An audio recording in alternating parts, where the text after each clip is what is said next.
You are now listening to Oversaturated, the podcast, hosted by Johnnie and Ralph.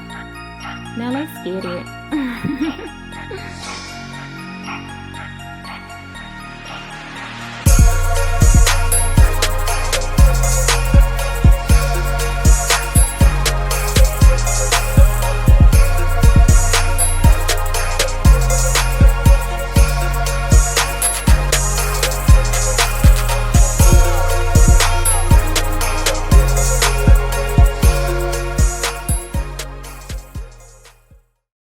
Welcome to another episode of Oversaturated, the podcast, where we discuss music, movies, pop culture, and everything in between. I'm Johnnie. And I'm Ralph. Welcome to episode number 125. 125. I'm sorry, segue this week. Hey, let's go.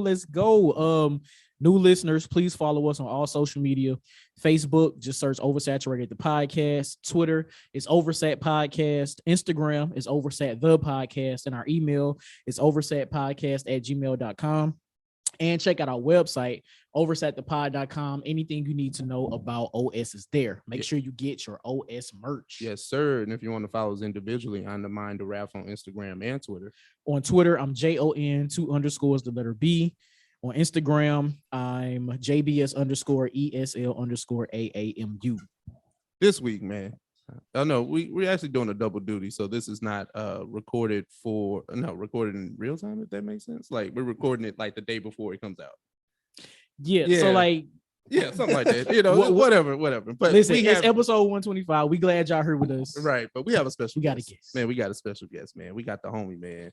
This is our brother, man, in this podcasting space, man. A dope individual. We got Orson of the TV Blerds podcast. Say what's up to the people, Orson. Yo, good folks. I love that introduction. I was like humbled for a second. That's what's up. Man, what's going on? We're glad you can join us. We about to get into a Blerd bag, man. So we really are. We about to be if this ain't for you, hey, listen, this ain't for you. Listen. Before we jump into anything, let the people know where they can follow you. Oh, I am Orson T, and you can follow me on Instagram and or Twitter at That's So Orson. You can also follow, I guess, the TV Blerd on Instagram as well. We used to be a podcast. I'm not sure if we still are one or not, but yeah, but you can still get TV news there, though. You know, cool. Plug your visual media. Plug all your shit, man. All of it. Plug it all. Oh, so I really don't have visual media, but I'm just gonna throw it out there. I'm learning. You know, you never can be too old to learn new stuff. And I used to always love like doing video editing and animation.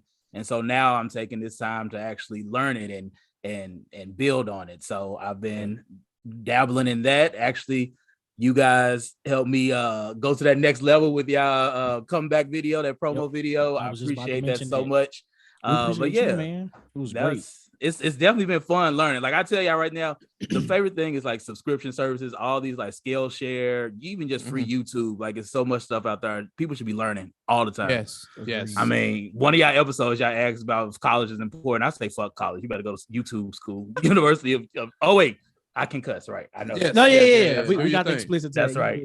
You all. That's like the first question everybody asks on the podcast. Like, can we cuss? Yeah, go for it. Yeah, and we usually ask people like, is there anything they don't want to talk about? But we figured you were good, so it's no holds barred over here. Yeah, man. But now let's get to this, man. Off the dome, man. Off the dome. I got a question, man, and I think Orson will appreciate this. Let's see how this goes, right? It's still the holiday season. Christmas hasn't passed yet, but we have this age-old debate that comes up around all the time around Christmas. Orson, do you consider, and Johnnie as well, of course my brother is included, is Die Hard a Christmas film? I mean, yeah, why not? There's snow. All right. I mean, yeah, it's totally a Christmas movie. There's a happy ending. So I go back and forth with myself with this every year because the question is always posed every year. Mm-hmm. This year I'm saying no. Okay. I'm just saying it's a movie set around the Christmas time. It's like the events just so happen to happen during Christmas time. Okay. So I don't think it's an actual Christmas movie. You don't waste a holiday on it not being important to that holiday, though. I mean, that may be like true. A movie's not just around Halloween and not be a Halloween movie. Like it's Halloween is a Halloween movie.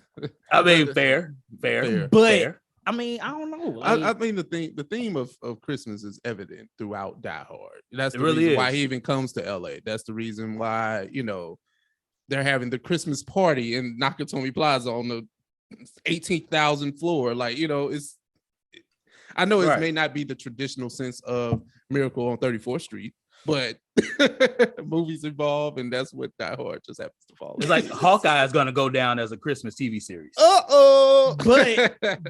just- I mean, it probably will. But again, it just so happens that the events that take place are That's during true. Christmas. I give you that one on Hawkeye, but Die Hard why is definitely Christmas. Definitely Christmas. I go back and forth every year. Every year, I feel like it's a different answer. But If you watch it on Christmas, you're gonna feel like, oh, family, Probably. come on. Like, 'Cause yeah. so It okay, works. this is not my off the dome, but since we're here, is Mhm. Batman a Christmas movie? Oh yeah. The original? Oh yeah. Definitely. That's just spews like family and Chris. No, and two, and the second one, right? Yeah. Yeah. That's Batman wins for Christmas. Oh, there you have it. I mean, it's such a Christmas movie that like they made a song about it. Batman and wait, what is it? Jingle bell, Batman smell, Robin laid an egg. Yeah. Like it had that started from there. Yeah. I have this. Well, we'll get into that. Anyway, all right. For my off the dome, right? I'm just getting straight to it. We in our Blerd bags already. So I want to ask both of y'all: is there a superhero or super villain that is too big to be in a live action TV show? Or a TV show. No, live action. So like okay. anime, and we've seen. Okay. I'm live action. Is there But a villain, live action TV show? TV show? Yes. Okay. Like, is there a villain too Well, I mean, big and prestigious for that? I'll let y'all, get the obvious. I mean, I'm gonna get the obvious one. Y'all go deep into the bag. I'm gonna say Galactus because I feel like he, he needs to be in the film. He needs an overarching type of movie arc, like Thanos had, right? So that's my answer. I'm not mad at that. So we just talking about one movie? Like you got to be big enough for like No, it's just a villain that you feel like is just too great of a villain or superhero to be in a TV show. Nah, anybody can get it. any villain, any superhero can get on there. But like I don't think no one's big enough to like not be live action. So my answer is Silver Surfer. I don't know how Silver Surfer could be translated correctly to TV. I don't know.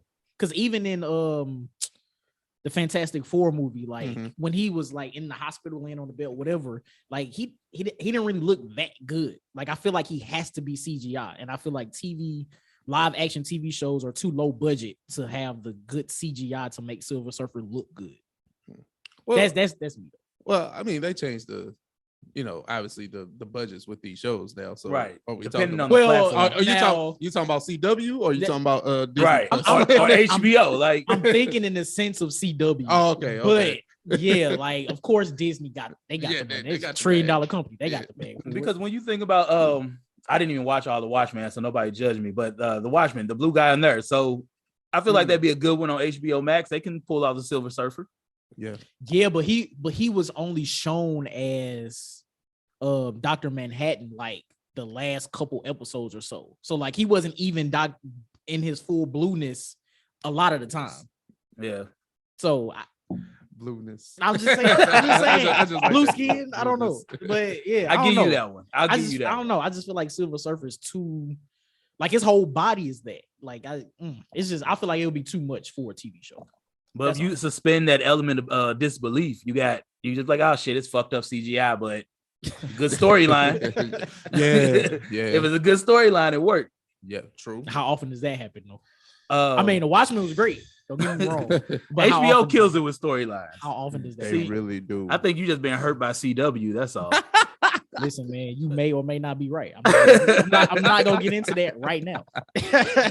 Hilarious. Hey, man, it's a lot that we can get into, man, especially with the homie Orson on board, man. I don't know. Should we start? I'll leave it up to you guys because I don't know. Right, I really don't know where to start. Do we start with Hawkeye? Do we start with Spider-Man? Or so just start with what we anticipating from. Oh wait, I got an off the dome too. Oh no, let's get it. Wait. So my off the dome in my TV Blerd bag. Out of all the canceled shows that only got one season, which one would you bring back?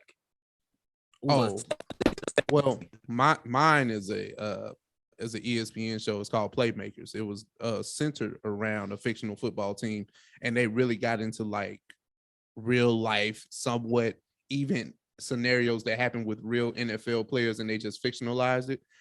I really enjoyed that show, and the NFL came in and was like, nah, y'all making the NFL look bad. And this was probably like 2003. The show was good. It was well acted. It had Omar Gooding. You have Russell Hornsby, who plays the father in BMF right now. It was a few other actors and actresses in that show that just made it work. But Omar Gooding was definitely the star of the show. Like, definitely. Omar Gooding is that deal. Yes. So People I wish they kind of brought that back and maybe found some new characters, but it's so much time has passed. You're talking about a show that's 17, 18 years old now. So what you got, Johnny? A great question. I'm gonna go a little bit more recent. I think I'm going to say Lovecraft Country. Oh, I meant to put that in there. You can't say Lovecraft Country. That's an obvious. That's hella obvious. And I said I got it written down too. Can't say Lovecraft Country. I didn't even say it. You didn't say it. I know, but you can have it. You can have it. I want a show that I've heard at least from the nerd community is Firefly. Like I never watched the first season of Firefly, but I hear great things. And I think it's on Netflix. So I do want to get into it. But for me, my answer is Lovecraft Country, because I can't even think of any more like series shows that had only one that got canceled after one season. Like I can't even. Interesting. I mean, I could say Watchmen. I could say Watchmen. You could. Because Watchmen was dope.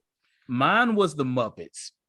The Muppets. Oh, okay. The Muppets. The ABC 2015 reboot of the Muppets. That's what I was gonna say. The reboot. Yeah. That ish was so good. And to this day, I blame that organization, the Million Moms, because they protested it because it was too adult and their kids wanted to watch it. It was 7:00 on a freaking Thursday. Of course it was adult.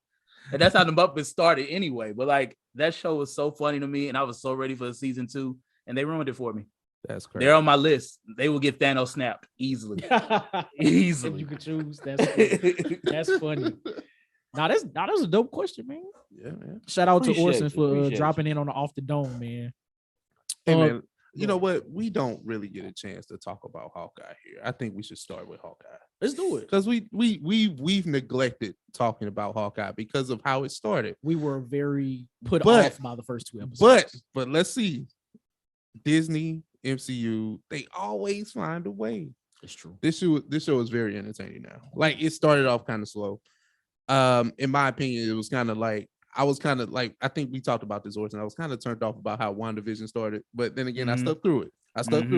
And the show turned out to be very good show. I tried to tell him while it was happening. I was like, "Look, I understand you don't really care for the old TV shows, all that kind of stuff." And I'm a TV like nerd in that sense. Like, I grew up watching Lucille Ball and Bewitched and all that stuff. But I just didn't want to see it here. I tried to tell him, the MCU was always deeper than rap, man. There was always gonna be a payoff. Gotta stick with it. Yeah. And that shit paid off tremendously. But see, it's paying off right now. And we're currently in episode 5. By the time this drops, we will have seen the end and the conclusion of Hawkeye. So what are our thoughts just about Hawkeye and how it's transpired? What are your highs, your lows? What Orson, what you got, man? I've enjoyed it. See, the way I look at MCU TV shows, you got to watch it like a movie. You know how the beginning of the first 20 minutes of a movie is going to be slow. Like, you're like, okay, here's the buildup. The first 2 episodes of a Marvel movie might be slow. Like, that third one, you're like, okay, you got me. Then by the 4th and 5th, it's like, okay, we here. And that's how it is when I'm watching it. I'm really enjoying Kate Bishop. I think her name is Kaylee Stanfield. Yeah, she's hilarious. And I just need more of her and Elena. From like whatever, they just need to be together forever, because the last episode, their little interaction was perfect. Hawkeye, I've been enjoying seeing him more. Like, a lot of people shit on Hawkeye and like, oh, he's the one with no powers, he had no storyline, no nothing. He got a family, but that's it. Yeah. But he's legit one of the dopest members on there, honestly. Like, looking at this, and you see him in a different light. You see what he is as a person, what he got to go through, and like, seeing him after a battle being like bloodied and beaten and like he fighting with these guys, it's amazing. It definitely sets a whole different feel for the MCU and ground level heroes. Yeah. I enjoyed this show. Like you previously stated, it's just it starts off slow, but there's always a payoff in it. You never understood how you really enjoyed Hawkeye until you get this look from him, like this layered thing. So it's kind of like I appreciate the shows that much more. Johnnie gets on me because I say everything should be a show now. Like everything should be a literally show. Everything. Like it should flesh it out over 6 episodes. I'm good, baby. Like because we need like this layered from certain characters to understand how they work in the bigger scheme of things. So this works very, very well. I enjoy Kate Bishop to an extent, and you guys are the comic book aficionados. I always lean to you guys for this. It kind of feels like she's like Spider-Man in a sense, like that young kid, very, very wide-eyed that needs reassurance from this older person. And I'm not sure if that's even like comic book accurate, but just watching it, she definitely feels like Peter Parker, Spider-Man, Tom Holland, like just their character and how it's portrayed in the show. Good observation. And with Kate Bishop, like sometimes I'm very annoyed by Kate Bishop. Like I understand she when she was young, when the Battle of New York, she saw Hawkeye. That's the one Avenger she saw. I want to be like him. So she spent her whole life up until she's 20 or whatever now, and she actually get to meet him. So I understand like meeting your idol, but fam, you gotta relax sometimes. Like you really gotta chill. This is like the Incredible Kimmy Schmidt with a bow. Oh my, like it really is. It really is. That's why I kind of laughed to myself. If you see me, I was like, ooh, she's just like Kimmy Schmidt. That's hilarious. Like annoying. That's funny. Naive. But essential to the show. It is. So originally, if I'm not mistaken, originally in the comics, she is like a model or an actress or something that is like Olympic level in archery. And then that's when she becomes a hero. So the ditziness works, but like the very first episode describes her to a T when her mom says, "You're two things, you're young and rich." So like that explains why she acts the way she acts. Like I don't really get her like she's looking for approval from somebody. I feel like she just don't understand, like, hey, you need to chill out sometimes. Like I said, like, hey, you ain't invincible. You can't like you've had things handed to you all your life, but you trying to be a superhero. That's the difference. Yes. And I think in her being rich, she doesn't understand, like, hey, this stuff could go left quick. She's naive. Yes, oh my God. Naive, because the biggest point of showing her naiveness, I would say, was when she wanted to save Clint. Clint had that situation completely under control. I think it was kind of like a bait and hook type situation where he had the bros company and whatever they call themselves, the tracksuit mafia, which is hilarious in itself. And then you have Echo, who's the leader of them. He like Clint ain't worried about this.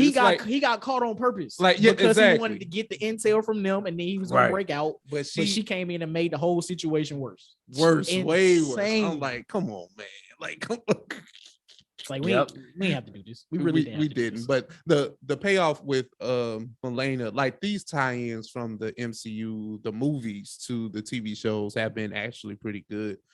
Seeing Milena show up and want to kill Clint, on the rooftop, and just explain her whole plan to Kate in the apartment was pretty dope. Like I have nothing with that. I can't wait to see more of her. I can't wait. They setting up for the Dark Avengers, and I'm ready for it. Yeah.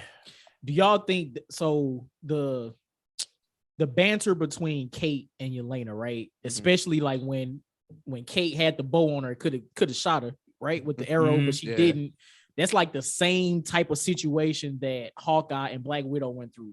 Do you guys think they're trying to set that up to be the next? Oh yeah, next Black Widow and Hawkeye. Why not? Everything is legacy right now. Everything they're doing is setting up for the next superheroes. There's no ifs, ands, buts about it. Clearly, we have unfortunately, we have a new Black Panther, new Captain America, new like you just stated, Hawkeye and Black Widow. So it's going to keep the train going, and we're going to start to become emotionally invested in a lot of these characters, especially with these shows, right? Like especially with the shows, right? But what do you guys think about the Kingpin reveal at the end of episode 5?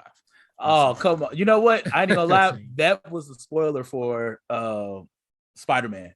We'll get to as soon as Kingpin came out, I was like, well, I know who's gonna be in Spider-Man tomorrow. And that was the worst kept secret in Hollywood because they talked about all these cameos, right?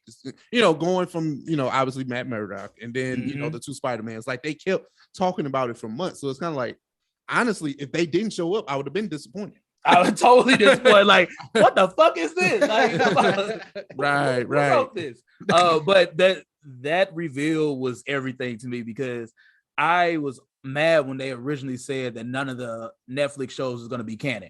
I'm like, why? Yeah, why would y'all take that out? These are great shows. I want to see them eventually in the movies. Except season 2 of Iron Fist was dope though. Season 1 was terrible.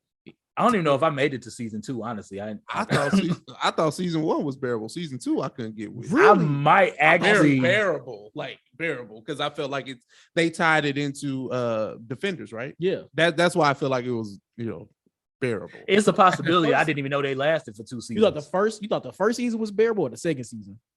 Bearable. I honestly, you know what, Johnnie? Yeah, I can't even argue with you because you know what? I don't remember. Okay, right. That's what I was trying to figure out. Look, you heard me say like I don't even remember if it was a second season. Like I know it was one. Definitely a second season. That's all bad. All bad. Yeah. But sorry to this man. Right. Hey, if we go on lockdown again, watch season 2. Okay. That's all I'm saying. That's all I'm saying. That's a tough ask. Listen, man, I promise you, it's much better than season 1. Much better. So that means I had to watch season 1 to compare because I don't remember season 1. I don't remember it. Definitely gonna have to watch season 1. Damn. Yeah. All right. Never mind. I don't want y'all to have to see that. But just with the Kingpin reveal, I love how, like you said, they canonized it into this universe and they're making it work using the same actor. Yeah. Like yes. Perfect. Because he played Kingpin to a T. So and you know Kingpin is such a big, would you say a ground level hero? I mean villain? Yeah, like street level, ground level. Street level. So just you know that's gonna tie in to the it is of course like in the movie somehow. So I think that's dope. Are we ready for Spider-Man? Are we getting off Hawkeye now? Or are we just gonna talk about? Yeah, I mean overall, I guess through five episodes, what do y'all rate Hawkeye out of 5? Like what would y'all rate it through 5 episodes? 4. Oh, it's a 4. I think it's a 4 because I think how they're going to end it is going to pay off. Like I don't think I'm going to be let down. Got you. Because honestly, when we get to the end of what we deem of series, gotta like Loki, like we was ready to tear through Loki, right? And then you get this Jonathan Majors monologue where he's playing He Who Remains. So he's like, oh yeah. And it's so top heavy, we just overrate the show a little bit, but the show is good, but we were just so blown away by the finale. And I think that's really what's going to happen. And I think tit for tat, this is actually a little bit better than Loki, honestly. No, I don't disagree. My entertainment factor is up with this. Yeah, because remember, you hate like no. As much as you hated Loki, you should really be like, easily. Like, nah, you right? Yeah. Like, I was really not a fan of Loki, bro. Like the first episode of Loki, I thought was phenomenal, just because they broke him down. Like as long as it took to break him down in the movies, they did that in one episode, which I thought was amazing. But everything in between it, up until the finale, was like. A lot of soul searching, but I think with a lot of these shows they do a good job of character development, right? That's exactly what it is. Like it's really good character development, and I really get a lot of that from WandaVision now all the way to Hawkeye. It's just been good character development for these movies. So yeah, I as of right now, I think I'm going with a 4. I'm still a little scarred by the first couple episodes, but I think I'll go 4 because episodes 3 through 5 have been such an improvement on the series as a whole. So yeah, I think I'll go 4 too. I was gonna give it a 3.5. Okay. And I'm not mad at it. I'm not mad at it. I think I'm including the final that I haven't seen already. That's what it is. Then if that's the case, I give it a 4. I feel like it's gonna be enough of 4. Right. Enough of a 4. Man, let's just get straight to it, man. Spider-Man, No Way Home. No Way Home. Hey. Review. Spoiler, obviously, because we Spoiler talked alerts. about this on 124, and we're gonna definitely dissect this with the homie Orson on 125. Let's do it. What did you think about the film before we kind of get into these nuts and bolts of it, Orson? Overall? Yeah, overall. Just Overall, it was a great film. It was. I was very entertained. It was so many payoffs. It was so many aha moments. Like it was. I mean, it was some slow moments too. I ain't gonna lie. It was moments I'm like, dang, could y'all move it along? But overall, when like those moments were small and they were needed, and they were funny. Most of those moments were funny too. But it was great. It was great. Yeah. I think with this film, it was good to great. Like I really, no film is without flaws. Let's say that. But I definitely think this is a very strong addition to this overall franchise, to the MCU at large. I really enjoyed this film from beginning to end. Like you said, there were some slow moments necessary. Yes. I don't know, Johnny. Listen, I said this on last episode. I don't know what Marvel Studios and Sony was on, but they was completely in their bag when they made this movie. Like this movie was great to me, like amazing. Like I couldn't. We had our skepticism because of the sheer amount of cameos we knew would be. Y'all putting a lot into this, but I feel like they worked everybody well into this movie, and I thought this was an amazing movie. Now let me ask you this, Orson, because I asked Johnny this on the previous episode. Do you have an MVP of the film? Ooh. And see, we broke ours out, and we broke ours out between hero MVP and villain MVP. Okay. I mean, I'm gonna have to go villain Doc Ock easily. Easily. I'm gonna have to give it to him. Yeah. But hero, I'm gonna give it to Ned, actually. Okay. Because I was feeling the magic thing, even though it was like not a big part of the movie. I was really enjoying the fact that they gave him magic, which could be possibly like why he becomes Hobgoblin in the future or whatever, but you never know. Exactly. And yeah, I'm giving it to Ned easily. Okay. And I like seeing big boys with powers, like simple as that. We got to be the hero at some point. Shout out to Gold Balls in the comics. See, now I picked Electro for my villain, right? I think they were able to retro everything that they did wrong with him in Amazing Spider-Man, right? I mean, they mention it? They mentioned it, and it's like you can tell he had upgrades. It's like and this is not to take away anything from the acting performances of Doc Ock and Green Goblin, because they were phenomenal, but they were phenomenal in their other movies too. That's like true. I think Electro was a redemption story in a sense, and it definitely highlighted a lot of Jamie Foxx's attributes as an actor, what he brings to films, the comedy, the comedic timing, even the drama, even like his layers as an actor. So I was like, yeah, I'm rocking with Electro. Like just everything that he brought to the character I thought was dope. And then obviously Tom Holland. This is one thing I do give Marvel kudos for all these characters in this film. You never lose sight of the fact that this is Tom Holland's film. Right. They are so good at that. They are so good perfect at that. for that. Yeah. I mean, when you have all these years of practice, you better be good at that, because y'all basically been doing ensemble movies this whole time. Yeah. Like at least the last 6 or 7 movies been ensemble movies. Mm-hmm. So they better be good at it by now. Because I mean, at this point, shoot, that's what they really got to do in order to keep this level of excitement with these movies. But that's what Marvel is in the comics too. Like you can just be walking down the street in an X-Men comic and Spider-Man just completely just go past and be like, "Hey, what up, kitty?" And like, that's it. He's not a part of the adventure or anything. He just like, "Oh, that was Spider-Man," which is gonna be dope. And I think just throwing this out there, just a random fact, since we just talking about Hawkeye. The end of Spider-Man, he's swinging in the same place that they're having the final battle of Hawkeye next week. Okay, got you. So I don't know. Y'all think Tom might swing by and help?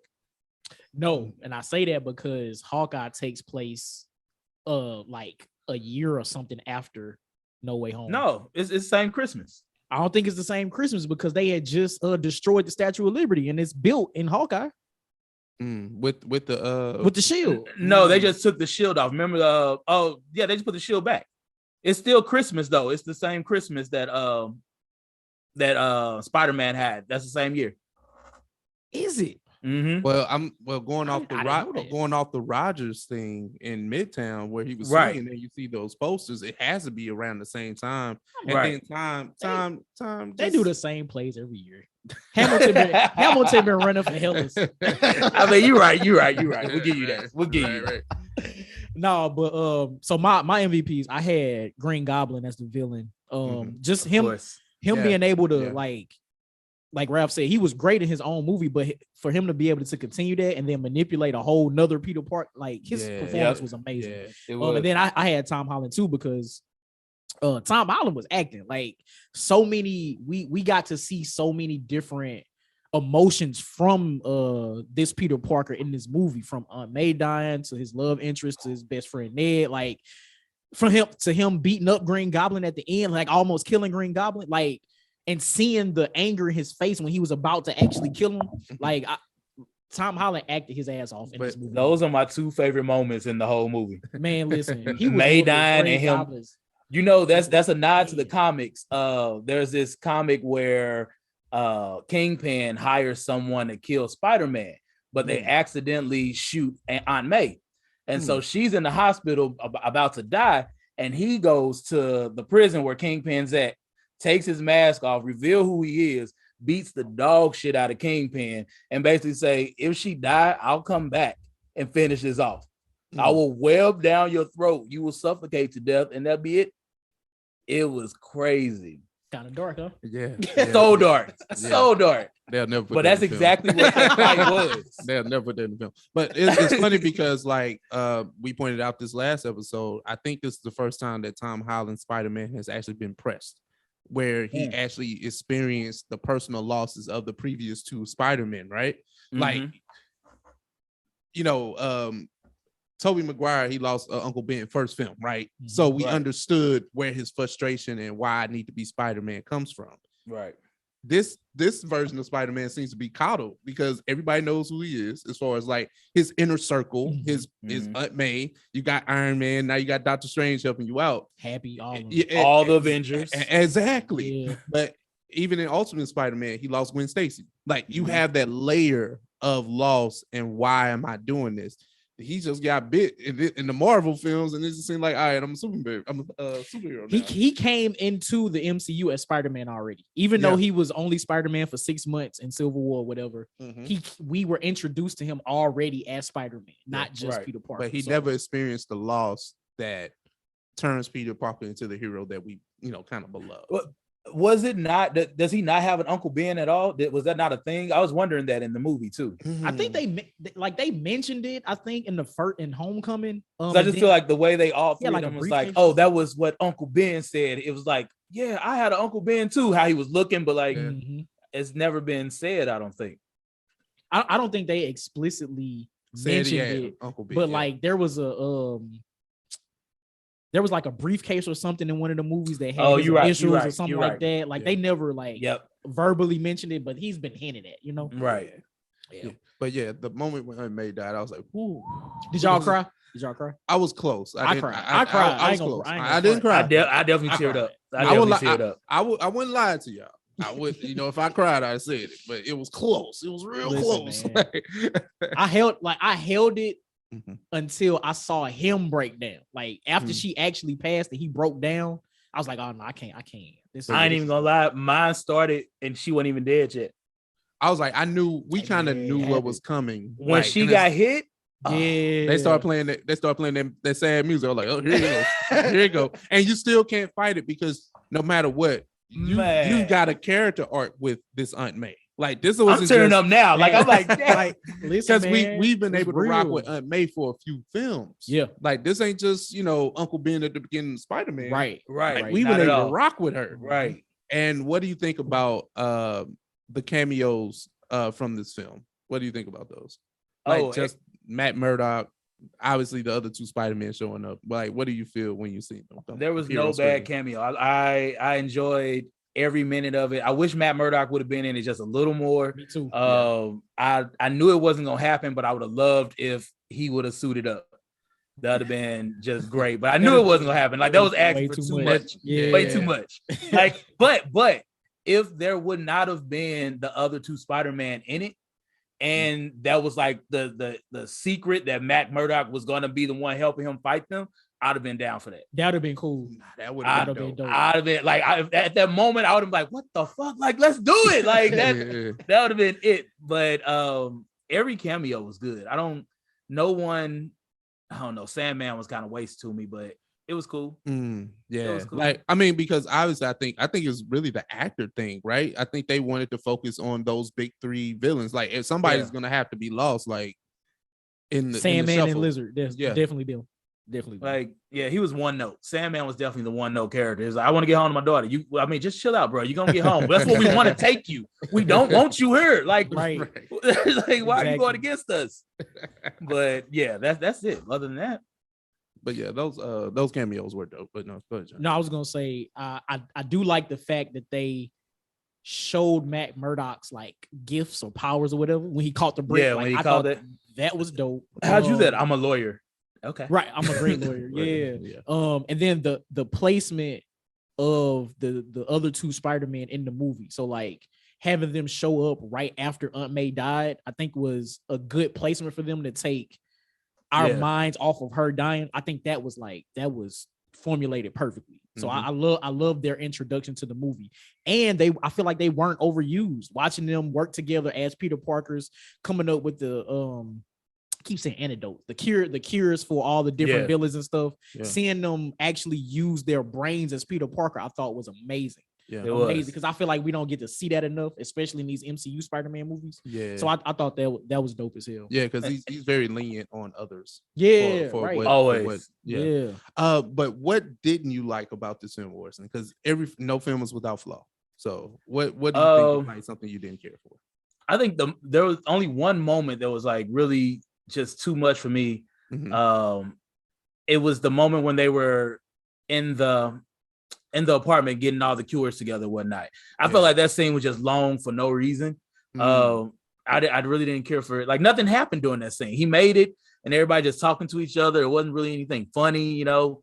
It was a drawn out joke about does he like salt water or regular water? And I'm like, guys, can we just get to this cure and y'all start fighting each other or something? Or get to the flip, like get to where he turns on him. Like right. Like let's just get to that. That's all we need. Like that, just turn. But that's it. Really, it wasn't much wrong with it. Like I want to hate, but I can't. Oh, mine is merely a nitpick. So this that's what I'm like. That's it. Because what I didn't enjoy was like, okay, Peter listening to Aunt May and saying that we need to cure them and keep them here. These are villains. They're very dangerous. There's a reason why they died. Him going through the exchange with Doctor Strange, having the fight, which was amazing. The fight sequences in this film were A1. Big face. But him doing that, and then we're pretty much at the end of the film, you did what you sent them back anyway. Like, so pretty much the spell that you didn't want in the beginning of the film, we pretty much get at the end. That's how I looked at it. I just thought about something with that. So only difference in him sending them back at the end of the movie is that they were cured. So maybe they go back to their own universes and they don't die. Yeah, but it's just because it's not saying that they took them like at the moment of death, like, oh, they about to get murked, but they zipped off. Like, no telling when they go back to. So they can go back to, and like half of the first movie with Tobey Maguire didn't even happen because he was cured now, you know? Right. But it's just like, geez, like I was just annoyed. I'm always annoyed by Spider-Man and his choices, at least Tom Holland. It's just like, man, like you could, like the movie would have been an hour and 15 minutes if he just did it in the first place. Like send him back. Send him back. All right, cool. And you didn't have to lose that mate. Now you experience real pain. He kept saying it ain't his problem. Yeah. Every time it ain't my problem, but somebody convinced him, like, no, make it your problem. It was Aunt May, and which is why I say it's ultimately Aunt May's fault. It was Aunt May. Oh, damn. Wow. What? What did you say? I know, right? Has she not convinced Peter to keep them there? Ralph, is this your man's? Hey, man, listen, I don't make the rules. We rep the same gang, unfortunately. Hey, y'all even dressed alike. It's Aunt May's fault, bro. I was like, you gotta follow the context clues, man. It's true. No, it's Tom's fault. No, it's not. It's really not. They wouldn't even. It honestly is Doctor Strange's fault, but it's Tom's fault. They wouldn't even been on this earth if he wasn't fucking up and asked for this spell and then start off and say, hey, these are the 5 people I want to remember me. Don't keep interrupting this spell after this wizard just told you don't interrupt me. Yeah, he did keep talking, man. It was just a lie, man. Man, you better call a loved one and apologize. And then just at the end, and then we get to the boss battle, which was great. Watching them work together, watching the payoff of Andrew Garfield save MJ. Yeah, you know, it's kind of like that got me too. That got a tear in me too. That was a smooth, because you can tell where his mind was. Mm-hmm. You know, just saving her. So you know the thing about that, well, at least to me, I mean, still a dope moment. Would have hit harder had I not seen MJ fall in the trailer. Yeah. Because I automatically knew like Andrew Garfield was gonna say, like I knew that was gonna happen. Yeah, I knew it was gonna happen. Yeah. Still a dope moment, but I feel like it would have hit harder had I not seen it before. You know. Yeah, that's facts. Well, you know, it's a lot of callbacks, a lot of things that they did or didn't do right in these films, and they addressed it in a very subtle way. Like, you know, I'm just like how they redid Electro. Like he completely revamped. Doesn't even look the same. Well, I love how they gave him his crown when he came in. Yes, I was like, that was sick. Yes. And then they addressed the web shooters, the organic web shooters that Tobey Maguire had. Does it only come out of your wrist? Right.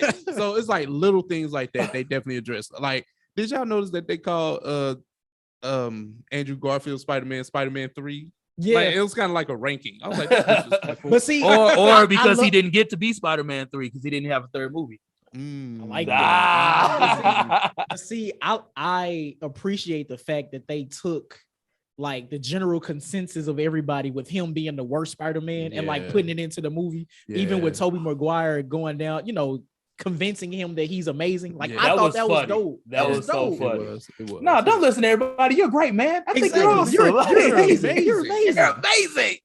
That was good payoff. The 3 themes of this movie to me were redemption, closure, and new beginnings. Facts. And like just because this is gonna be the first time that we get a movie that gets a trilogy that closes a trilogy and opens up a whole new trilogy.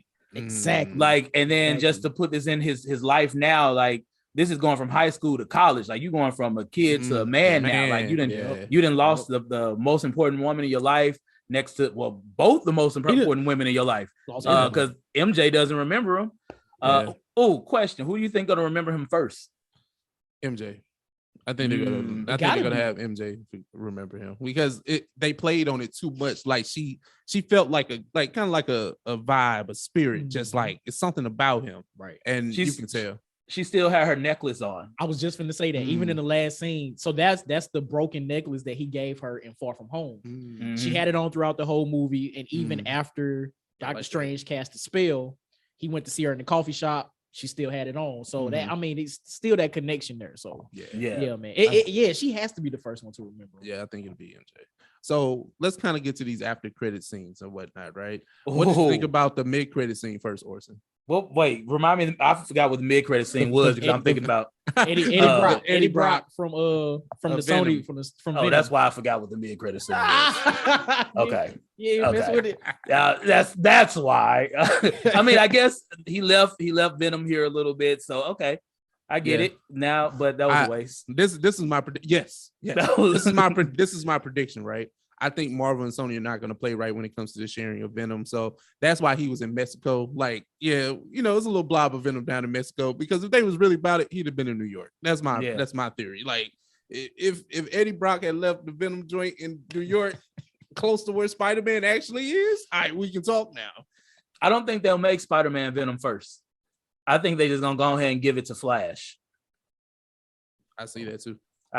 Which I would hate because I'm not a fan of this Flash at all. He looked terrible in this movie. Hey, that blonde hair. It was not good at all. Like, why are we doing this? That was horrible. But yeah, I wasn't feeling that mid credit scene. Yeah, but the last let's get to the faux trailer that they put at the end of the film.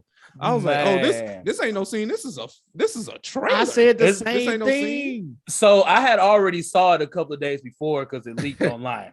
Okay. But I couldn't see it clear because they was clearly in the movie theater hiding. So but watching it and noticing little things I didn't get to see through that recording, like American Chavez being in there.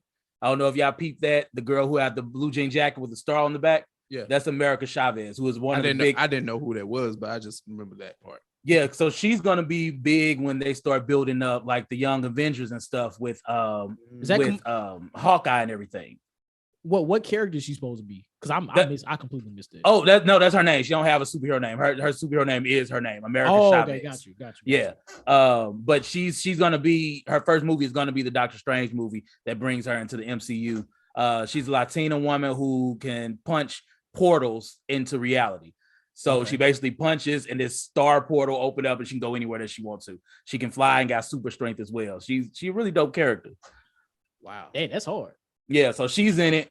She also, when Doctor Strange cuts that bus in half, she's the girl that's covering herself behind him. Okay. So that's her in that. So yeah. But I'm all for that Doctor Strange movie. I didn't even like the first Doctor Strange, but I'm like ready for this one. On first watch, I didn't like it. Second watch, I felt it more. Okay. But like now I'm really excited for it. Yeah. This looks to be dope. And then, you got Mordo coming back. You got, the I keep saying WandaVision. Wanda crossing over. Wanda ain't got no vision. Hey, she might. Y'all think White Vision gonna show up? Wanda don't want White Vision after having this Sean. What you mean? Sean, his turtleneck. Right.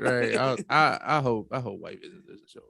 He gonna. He gotta be somewhere. He just disappeared. He dipped in February. We ain't seen him since. Never seen him. He went to go get milk. And then the obvious villain is Doctor Strange Supreme.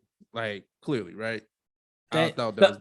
Everybody already like, oh, it's Mephisto. So that's funny. We don't know. That reveal was insane, and we talked about this already. But seeing that entire trailer took me back to the Doctor Strange episode of What If.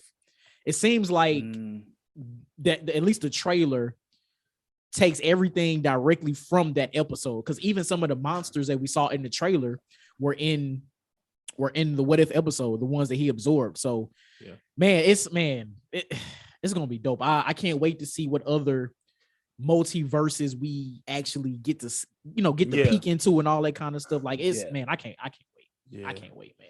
Yeah, man. But that's on the movie docket for next year. So let's just go and talk about what films are we looking forward to coming in 2022, because there's a lot of films on the slate. Yeah. So I'm gonna just jump out there and say I'm really waiting on Scream. I don't know why. I just really want to. We had that conversation. Yes. Come on, it's coming out January, like in a few weeks. Like it's like January 14th or something like that. But you have the 5th installment into this franchise of Scream. They're just naming it Scream, like the original film. Yep.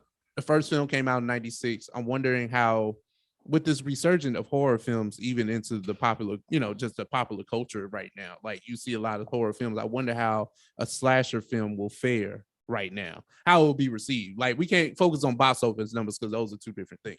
Just how will it be received, especially with Wes Craven not being at the helm of it. I wonder how this would work. They're bringing back, Nev Campbell. They're bringing back the cops, Dewey and what's her name? Dang, I was about to say Gail Swallows. That's the wrong movie. Gail Weathers. Is she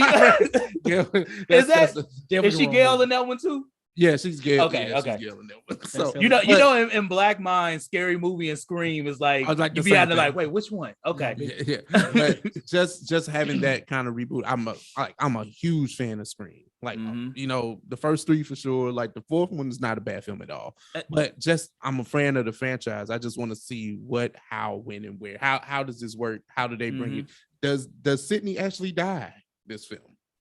Sydney gonna be the person calling. She got like multi-personal disorder or something, and she gonna we ain't gonna find out to the end that it's gonna be like a whole Fight Club situation. Let me ask y'all this. So regarding Scream, right? So as somebody that hasn't seen any of them, I saw the poster for the new one. So all the main characters with the person in the Scream mask. The poster says the killer is on the poster. Did y'all peep that? Oh, does it say that? Yeah. No, I didn't see that. Yeah, I mean, it makes sense because I think the killer is always on the poster. Probably so. So I was gonna ask y'all, like, who y'all think it is. I don't know. Like that's Sydney. the thing. That's the thing with Scream. You never see the killer coming. Like it's never obvious. Never. Not at all. The first killer, you thought both of them was about to be dead. Like, oh wait, y'all both the killer?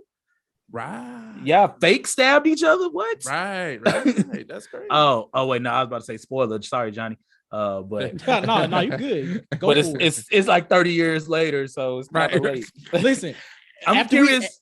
After we had our initial conversation back whenever that was around, I think that was around Halloween. I tried to go and watch, but I couldn't find. I wasn't finna pay for it. I couldn't find it on no streaming service. So I think I'm curious of what the tropes are gonna be if they do a resurgence of slasher movies, because are they gonna still keep the stereotypical characters, or are they gonna, because sometimes when they do that, it becomes more of a parody, even if they're trying to be serious, like serious, like MTV Scream version. But I also like, what are going to be the new tropes, because I don't want to keep watching scary movies and everybody got a cell phone and everybody's cell phone the battery's dead and there's no signal, so you can't call for help. Like every movie, everywhere you go, there's no signal. Well, that's true. And then even with Scream 4, which came years later, it was like 2011.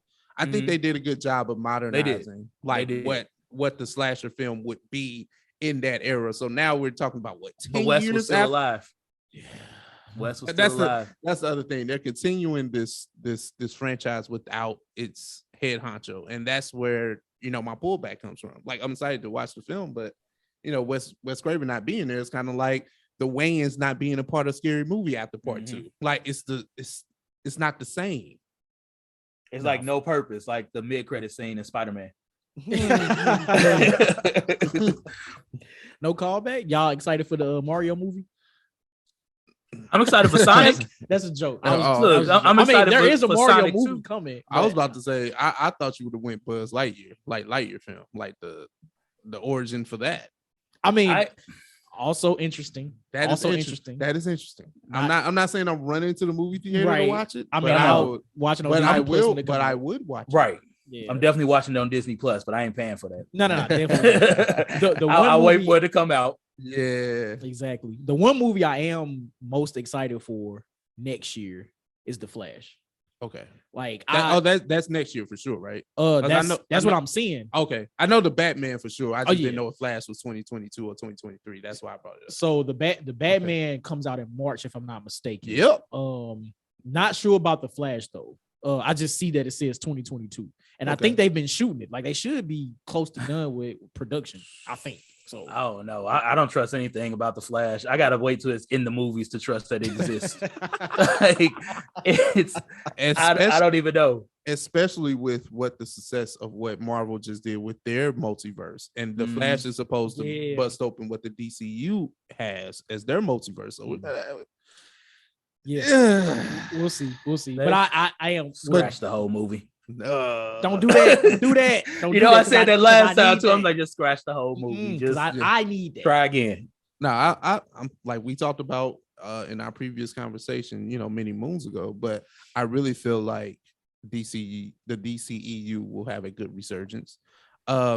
I know the Batman is not a part necessarily of their shared continuity, but I really enjoy what that movie's going to look like. Yes. And then even the slate of films and stuff that they have coming, like The Flash, Black Adam, Shazam in 2023. Like, I think all these films are going to do great, look great. So I got a level of optimism that's high for them. So agreed. Now we talked about this, but let me ask Orson. So, all the issues surrounding the new Black Panther movie. So that's supposed to come out next year too, if I'm not mistaken. Either late next year or early 2023. I think 2023. So have you heard about, I get the rumors right now that Letitia Wright might be leaving the MCU? I have. What do you think about that? Honestly, I don't think anything about it. I've never been one of those people that like, oh, this character, the actor is leaving, so we're gonna get a new actress and it's not gonna be the same. Sorry, I'm from theater. You recast, you got to understudy. Yeah, she out of it. I love it. It's gonna keep going. If the writing's solid, okay, cool. That's all I care about. I don't care about her job. That's her fault. or whatever. I mean, I'm not mad at it. I lose my job tomorrow. You know, somebody gonna get hired. I mean, that's big facts. That's facts. I don't care. Recast her. Like, simple. Rest in peace to Chadwick Boseman. Do you after his passing, do you think Marvel should have recasted Black Panther? They already said that they're not going to, but do you think they should have recasted T'Challa? Easily. That shouldn't even been thought about. Like, honestly, I know people was like, no, don't do it. It's too soon. But like I said, you die tomorrow, your manager gonna listen. The way that they were setting up Black Panther, and at least the character of T'Challa, they should have been like. I know. We love Chadwick. We all love Chadwick. Yes. So this is not so much story to tell to him, but it's yes. It's so much of a story that could be told if this character was present in the films. Mm-hmm. So not to mention I would imagine the entire script would have had to be rewritten, because I imagine the script was already done, for Chadwick. Yeah. So now that, he's unfortunately gone, like, for them to actually have to redo the whole thing. And I think, if I'm not mistaken, they're supposed to make M'Baku the Black Panther now. I think that's still a rumor, but I saw that too the other day. Yeah. So it's like, how's that even going to work now? It's weird. I don't want to see that. But we did also, they have confirmed that Michael B. Jordan is going to be in this movie too. Really? Mm-hmm. That's trash. I mean, that's trash. But whatever. That's me though. I think that's trash. But why you think it's trash? You think he should have been done? I think or at least, like Ralph said, in a trilogy, the third movie always tie back to the first movie, so at least show up in the third one. But in the second one, I don't see a place for him here. I don't. They just didn't. Well, obviously, no one knew the health of Chadwick to even make that call, and then secondly, I think nobody knew that Killmonger would be received the way that he was, and to be a one-off villain. Actually, I think they should have had Claw still be alive. Like, he should agree. And then Claw could have been in the third one, like, or something. But they did a lot trying to mash together what Black Panther was, which was still a good film. But it's just like, geez, like, it was go ahead. I was about to say, I have faith in what Marvel will do or can do. Yes. But in my mind, World of Wakanda, how can you have World of Wakanda without the king of Wakanda? Like, no, I don't see how this story is going to work without that. Yeah, it makes no sense to me, especially if you at war with Atlantis, because that's what they lead into is bring Namor in this. Like, you can't have a king of Atlantis fighting you, and you don't even got a king on your side. Like, what's going on? Especially now that they got the mutants, and they could have did a Storm T'Challa wedding, or her and Naya get to fighting or something. I don't know. Like, the kid get to fight. That's hella. You ain't about to Tyler Perry the Marvel universe, okay? I bet they can be one bad wig. I bet not see one bad wig. Oh God. Man. Yo, okay, so I saw a tweet today. Again, this is another rumor, but I want to get y'all thoughts on this. So this is from MCU Status on Twitter. It says it looks like Multiverse of Madness is going to be a big one. Not only is the Illuminati present, it says, get this, 2 of the members will be none other than Professor X and Magneto, and the third, Mr. Fantastic himself.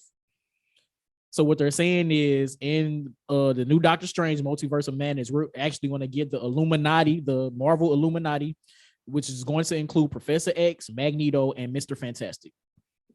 What you guys think about that? Now, again, a rumor. That's too much. That's too much. It is. That's literally overload. I really don't even know how they can bring the X-Men into the world. I mean, I guess multiverse, whenever it crashes or whatever they do with it, it'd be a good way to bring them back. But that's years away. And I need something quick and fast. I think now there was an after credit scene that teased mutants. That's different. Yeah, but, like, literally in the film. Nah. You don't think so? No. I mean, now, hey, if I'm wrong, I'm wrong. But Jesus Christ, that is a lot to deal with in one film. It is. That's even if this is only just like a cameo, even if it's just a cameo. Like an end credit scene cameo? No. I mean, like in movie cameo.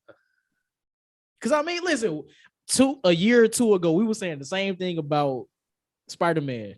Like, if Tobey Maguire, Andrew Garfield would actually appear in the movie, we were saying the same thing. But that makes sense though. Even though those were already established characters, these characters aren't established in the MCU. This could be their introduction. How will we know who Mr. Fantastic is? How will we know who Professor X is unless they casted the same guys that played them already? Mr. Fantastic they already got a date for Fantastic Four. Yeah, it's in 2023, right? Like I know it's at the end of Phase 4 or whatever it is. So that Mr. Fantastic makes sense, but I don't see the X-Men any way, form just popping up like that. Y'all don't think unless something happens and we find out, like if they use current X-Men comics where like they have their whole little nation in the middle of nowhere. If it just shows up that this nation was there hidden all along, I'd be totally fine with that. And they just had to come out of there at some point. I'd be totally fine with that. Y'all don't think these characters can be introduced in this movie the same way Black Panther and Spider-Man were introduced in Civil War? Not saying they'll have the same storyline, but you know how they were introduced in Civil War. Like, you don't think that can happen here? Yeah, I think Mr. Fantastic can, but like just to introduce mutants out of the blue, it has to be something bigger. They had to have their whole own slate to like go into. I feel like that's a whole. That's huge. That is that's a whole nation of people. Like But it was the same thing with Black Panther. Like, but we didn't see Wakanda until the after credit scene in Civil War. But they mentioned Wakanda plenty of times before Black Panther actually showed up. In other movies, they mentioned Wakanda. So like Wakanda was already a thing. We just didn't get there yet. Yeah. Mutants are not a thing in the MCU at all. Gotcha. They literally haven't mentioned it. That's why I was just like, and that's the first film we coming back. Like we coming back with smoke. Like very first. Like we ain't getting no. Hey, listen, No Way Home then set the standard now. Well, like, I mean, this is the thing. Like they did introduce Blerds' character at the end of Eternals. Also after but it was an after credit scene, and he was off camera. Off camera, and you had to watch something to kind of explain. I was like, oh, that was Blerd. I thought it was somebody else. I didn't know it was Blerd. I didn't know it was watch Blade Eternals yet. Well, that was after credit scene. Oh, well, you know, I already know that. Look, this line of work, spoilers come every day. I was about to say, God damn, my bad, big bro. Facts. No, I just feel bad I ain't watched it yet. I'm like, because I was awful. Watch it, it's gonna be great, and I ain't seen it. Now, I mean, dope film. Yeah, I want to mention this, and I want to see Orson's reaction to this. I think this is one of the most unnecessary films coming in the 2022 slate. We have Jurassic Park. Was it Fallen Kingdom or something of that? No, that.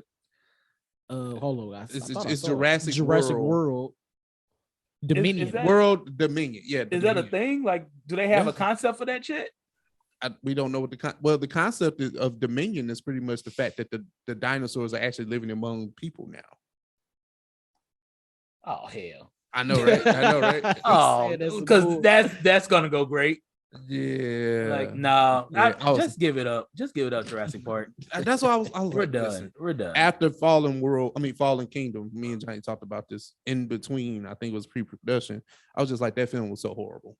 Like that was probably the worst of the entire franchise, which is crazy because it's the most recent. Mm-hmm. But just having the idea of dinosaurs and humans living together, we've done this for 5 films. Like what else we do? And you bringing Jeff Goldblum back, Sam Neill, even the lady that played Elaine, I forget her name too. Come on, man.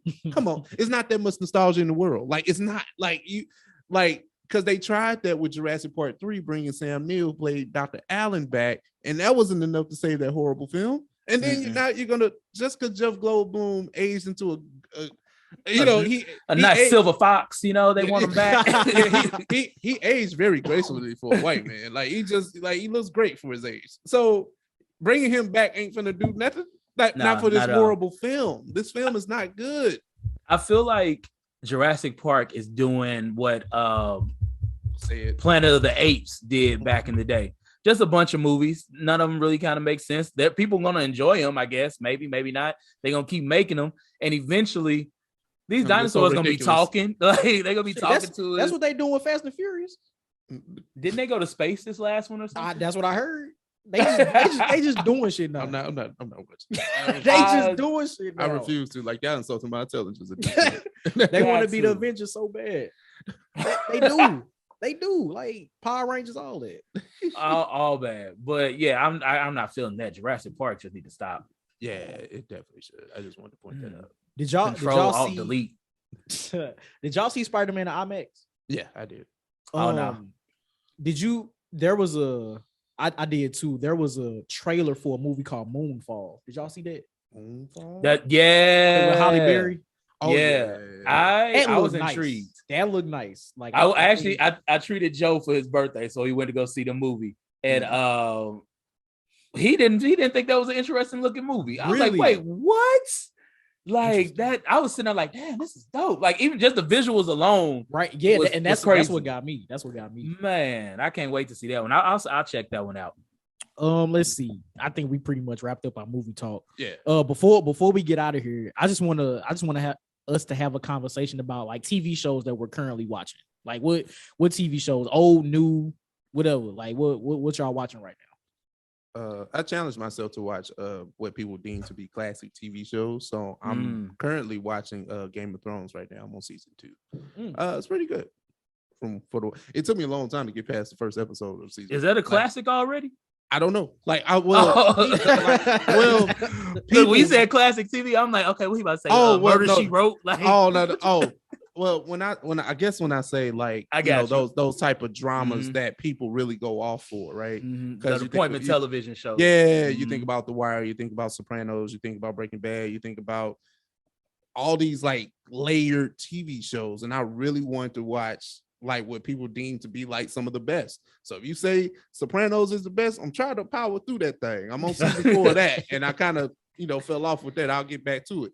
It's like watching one long mob movie, and mob movies are very, very layered, and it's hard to kind of, sometimes the pacing can be a little slow. Like ain't a lot of action, ain't a lot of shoot 'em up, bang bang sometimes. Like, and I enjoy, but I'm kind of going back to Game of Thrones. I enjoy what it is now. I kind of grasp the concept of what they're trying to do, and I just want to get to what people see, like what the hype was, like what the hype is, and then the disappointment of season 8, which everybody kind of hates. Right? Like, oh, what is that? Like, how far are you? Oh no, I'm only on season 2. Like I just okay. So that's what I'm currently watching for real. It's funny because that was my other off the dome question was going to be that. Like, what shows do everybody talk about that you have not watched yet that you want to check out? So that's one of mine as well. I haven't started Game of Thrones yet. Yeah. I watched the first. I tried to watch the first episode of Game of Thrones back when it was like first coming out. Couldn't get through it, and I just never went back. That thing is never went back. It's a lot of incest. It's a lot going on in that show, man. Yeah, I was like, wait, damn, they brother and sister? Oh, wait, that changes a lot now. Like, oh, okay. When they say they keep it in the family, keep it royal, keep the bloodline keeping strong. It royal, pure blood. Ooh, yeah. So I wanted to get into that. I was just like, oh, I see what the hype is about. Like, I'm kind of like, oh, I see why I can kind of rock with this. So that's just me, though. Yeah, that's crazy. Wait, we talked about my bad, Orson. No, you good. We kind of talked about this a little bit, me and Ralph. But have you gotten any further on Invincible? I left off on the episode and I haven't gotten back to it. I definitely will finish it though, because it was good. It's good though. Like, I told him about it back when I was watching it back when it came out earlier this year. And I was like, hey, bro, the last episode that I left off on Orson was where they beat Invincible to an inch of his life. Like he's struggling to live. Wait, ain't that the first episode? No. Oh, wait. The first episode is when the folk Superman, who's Invincible daddy, killed the fake Justice League. Right. Okay. So I'm like episode 5 or 6 somewhere in there where he went on that mission and they beat the I thought he was gonna Okay. kill him. I thought he was Okay. gonna kill him. I was told him, thinking hey, when they beat watch it, man. Omni-Man, that's why I was thinking Yeah, first yeah, episode. Omni-Man. But when they beat Invincible, okay, I'm Yeah, with you. yeah. Oh yeah, they beat this man. Yes. He should But have no, just left. it's good. It's just I be watching so much other stuff, and then I'm watching stuff with the wife, and then I don't really talk about it, but I watch Power and stuff like that. But there ain't nothing really we got to talk about. Yeah. Like Right. it's really mind-numbing TV. Right, it's Like, those and I shows that's watch it. on. Yeah, and I just watch it, but it ain't nothing I gotta sit here and do a breakdown with my brother on this podcast. No, we Right. good. Like we ain't gotta talk about that. That's hella funny. What you got, Orson? What you currently into So right now? I have, so like you said, you got shows that you just want to just sit back and relax and not be trying to like do too much with them. Yeah. So the ones I've been having to watch every week, The Big Leap is on Fox. It's about like I normal heard about dance. that. Yeah, it's really good. It's like a really chill family show. It's just about a bunch of people getting a second chance. They join this dancing show, this reality TV dancing show. It's actually really funny. It's good comedy. It's nothing great and amazing, but it's good. Yeah. The Neighborhood, I always want to shout that out because I don't feel like enough people watch that. With That's the Sid, joint with Cedric. Yeah, I've seen episodes of that. man, that show is funny. I love What it. season is that on? Right? Is that on? It's like gotta be like 3 or 4, right? It's like 4 or 5 actually. It's Yeah, been out for that's a couple of years, and I don't feel like people talk about it enough. They don't. I don't think people watch network TV like that. They don't like No. sitcoms either. A lot of people don't like sitcoms, No. and that's love definitely a sitcoms. sitcom. Laugh track sitcoms are kind of like a thing of the past now. It seems like People hate them, but they still good. Yeah. That's the one that's good. There's another one on, I think it's CBS called Ghost. It is actually an American spinoff, reboot of one that's a UK television show of the same name called Ghost. Okay. This girl falls down the steps and then she can see the ghost that lives in her house. So it's pretty funny. It's actually top tier comedy, really. Both the UK version and the American version. And usually, one is always better than the other, but they equally as good. Right. What is that on? That's on, it's on Ghost. So the original, the UK version is on HBO Max, but the new American version, I think it's CBS. It's either CBS or NBC. So it's probably on Paramount Plus. It is on Paramount Plus. That's where I watch it on. I bet. I might check that out. And then I've been enjoying Batwoman. I know people talk bad about it, but I've been enjoying Batwoman. This new season, Batwoman is actually the blackest thing on the CW next to All American. It is so good. Like, man. Well, shit, it gotta be. Ain't that the only 2 right now? Only 2 black shows? Yep. Yeah. Until Naomi comes out next year. Naomi's gonna be good. I'm ready for that. But Batwoman, give Batwoman a chance. Y'all just give Batwoman a chance, everybody. Just do it. I mean, the first season was trash. The first half of the second season was trash. But eventually they started leaning into the new black woman, Batwoman. Freudian slip. The new Batwoman, and the new storyline of this season is revisiting all of Batman's rogue galleries. So like all of his biggest ones, they're getting updates for her. So it's been I would honestly say just start the 3rd season. Like forget the first 2 seasons. They were trash. I can admit they were trash, but this 3rd season has been great. That's funny, man. That's hella funny. It's only 3 shows I'm like actually keeping up with at the moment. And one is like just on HBO Max, just the 2 seasons. So that one is Southside. So I had a bunch of people hit me up about Southside. It's a comedy about these 2 guys work at like a rent to own type of place out of Chicago. Hilarious. Okay. I'm like, there's only 2 seasons out on HBO Max, and I think I'm like halfway through the 2nd season. Okay. Yeah. Hilarious show. Like she's great. Also watching Young Justice, which is also on HBO Max. Season 4. Are you enjoying it more than last season? Because you trashed last season. Yo, so when I initially look, when the 3rd season came out, it was like at least 7 years or something between the 2nd and 3rd season. So I was hype as hell when the 3rd season came out. So watching it, I'm like, oh, this is great. But then I went back and rewatched it earlier this year. I was like, oh no, this is not that good at all. And I think it was just my excitement. Same shit with Endgame. When I first watched Endgame, I was like, oh, this is the greatest movie ever. But when I watched it again, I was like, no, this is not.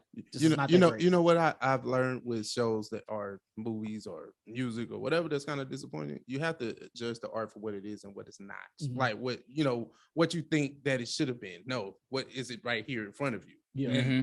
And sometimes you won't be so disappointed. I mean, trash can still be trash. Yeah. Right? I'm not excusing trash, but sometimes when something just is like mundane or just okay, mid, like just say mid. Right. Like, if it's mid, like, okay, maybe it just wasn't that. That'll be Legends of Tomorrow. I haven't been back. That's to that what since like season 3 or 4. So yeah. But watching Young Justice, I am enjoying it. So I think you told me you were like through episode 7 or something like that. Yep. So like they were still on Mars and stuff. No, this is when they kidnapped. Oh God. Artemis and the sister. Okay, so you saw like Connor dying and all that. Yeah, I'm sorry. What? No, I didn't see that. Nothing. Oh, you said Connor died? No, I ain't say that. Okay. I Now I'm didn't say definitely that. gonna watch it. See, spoilers say for me that. do the opposite. Spoilers make me excited to watch it. I'm like, okay, now I let's want to say see how he died. Yeah, Like, Superboy died. Yeah. Yeah, Okay. It's, Okay. It's always the build up that kind of like, okay, all right, I see how they. But it's the arc after that I'm starting to enjoy more. Oh, So you got the arc that you on now with Artemis and Cheshire and all them. But there's another arc after that with Zatanna and Dr. Fate. I love me like some Zatanna. That kind of just started. So I'm really enjoying that piece right now. So Yeah. that's currently going on. So that's dope. But I then can't wait till they bring her live action. She's one of my favorite DC characters. She's getting her own show or a movie. Oh, I don't know. I can't wait till they do it. Okay. I'm just saying, like, it's they need to do it. Make it happen. Got you. And then the last show I'm actually keeping up with right now is The Flash. They just wrapped up their crossover event Armageddon. What did you think about it? Honestly, it was written really well. It was. I think it was great. Already much better than last season. And I'm only keeping up with it because I started it from the beginning. Like I feel like I gotta see it through. You obligated. Ain't it like 10 seasons of Flash? It's something crazy. This is the eighth. This eight. Eighth season. Yeah. I ain't gonna lie. I tried to watch it and I saw it was like 22 episodes. I was like, I'm not gonna watch this. Yeah, I'm be not like one season. I was Bro, like, oh no. it'd be like- I could easily binge this, but it's just like nah. Like this is I'm not that committed. and that's okay. This is still like still sense. network TV, you know. Yeah, and they're like they're like 40-minute episodes, right? Because of the commercial breaks. Yeah. Right. So and this is coming from a boy, and it's coming from a dude watching Game of Thrones. Come on, like I just But Game of Thrones is like what, 6 episodes a season? No, it's 10. It's 10. Oh, like 10. Fair enough. and that's not 24 though. It's not 24, right. 24 for one season, just like That's a whole day wasted. Big facts. But So, no, you're right, Johnny. The first 5 episodes where I said it, I think episode 2. I was like, these first 2 episodes been better than the whole last season. Like, how y'all do that? It's true. Did y'all fire the whole writing staff and then get a whole new one? I guess they felt like because I believe this is supposed to be the last season. So with this being the last season, I guess they feel like they gotta put they all into it. So They didn't announce it yet. They didn't announce it was last season yet, so it's I possible. thought they announced it last year. No, They haven't been promoting. You know, usually when it's last season, they promote final season all the time. I'm gonna keep it a buck though. This need to be the last season. Oh, They didn't drag Arrow out. Well, they kind of did. They did at least Arrow- 3 seasons. Arrow ended on a very high note. They need to do the same thing with the Flash. Agreed. 8 seasons of anything is too long. Amen. The cameos were, I don't know. I ain't like the cameos. I don't like cameo of the weeks. Like, if you're gonna be there, I want you to be there for a reason. Like Black Lightning, he was just there to give him a pep talk like a principal. Like, well, he's a principal. But come on, fight. You got this. They fought. Well, they fought. They fought each other. Like, we over this. Y'all know each other. Quit fighting each other. Like, all of those people. There should have been a threat where they getting together, like the wedding. That wedding scene. That one crossover. But that's a whole nother story. But in previous years of crossovers, somebody always has to give the pep talk to the lead hero or whatever.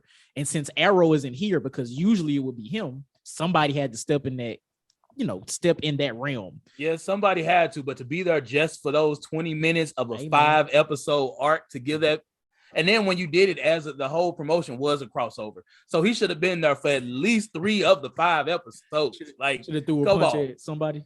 Like, That's and even Batwoman was there just to be like, oh, I married the woman on my show. Oh, but what if we don't watch the show? Now we don't care. You ain't even did nothing on this show. No, that's big facts. I ain't know what she was talking about. Like, exactly. Yeah, They need to take a note from Marvel on how to use their cameos better. Listen, the crossover last year where the Flash from the DCEU ended up in the TV show. Oh yeah. I don't know if you remember that. That was dope. That was a fire. But yeah. Crisis on Infinite Earth. That's what last year was. That was it. Yeah. That was it. Oh, so yeah, man. That was the only shows I'm currently keeping up with. I'm waiting on Blackish. The final seasons of Blackish coming up. Ooh. And Grownish, if I'm not mistaken. I love not the final season yet. They didn't announce it yet. Of Grownish? Mm-hmm. Okay, cool. But yeah, I love those shows. So they did cancel Mixed-ish though. I never even I wasn't watching shit. So anyway, so I'm waiting on those. Other than that, man, that's it, man. I ain't keeping up with nothing else. So yeah, we here, man. That was a dope, man, conversation with our brother Orson from the TV Blerds podcast. We appreciate you coming on again. Maybe. Oh no, the claps! Oh my god, y'all. The other day when y'all said those claps sound like fish grease popping, I cannot unhear it. Now. Shout out to my guy because he hit me up because he was listening to whatever episode that was. I was talking about my new job, and Ralph hit that. He hit me up. He was like, "Was that supposed to be applause?" He said that sounded like fish grease. I was like, "Oh, you have to do me like that, bro." We're trying to level up, man. We just adding little sounds, because now I can't unhear it. Now it's like this, you know. No, wait. What do you think that was supposed to be? A machine gun, maybe? Okay. It's well, bubble wrap. The button says gunshot. So okay, that's fair. I got that one. The first one. Yeah. Gunshot, machine gun, same thing. That was some rat-a-tat-tat. That's funny. So before we leave, let the listeners know your social media handles again so they can follow you. You can follow me at That's So Orson on Instagram and Twitter, and then go ahead and follow the TV Blerd on Instagram for all TV news and whatnot. Oh, I also started TikTok, but I only got one post on there. But eventually, we'll see. Follow them on TikTok. It's Lamo Studios on TikTok. Yeah, let's get it. That's what's up, man. But now that ends our episode for this week. We appreciate you guys for rocking with us. Make sure you comment, rate, and subscribe. All that good stuff, man. And that's with that. Yep. Episode 125. 125. Appreciate you, Orson. Thanks for having me. Yeah. Peace.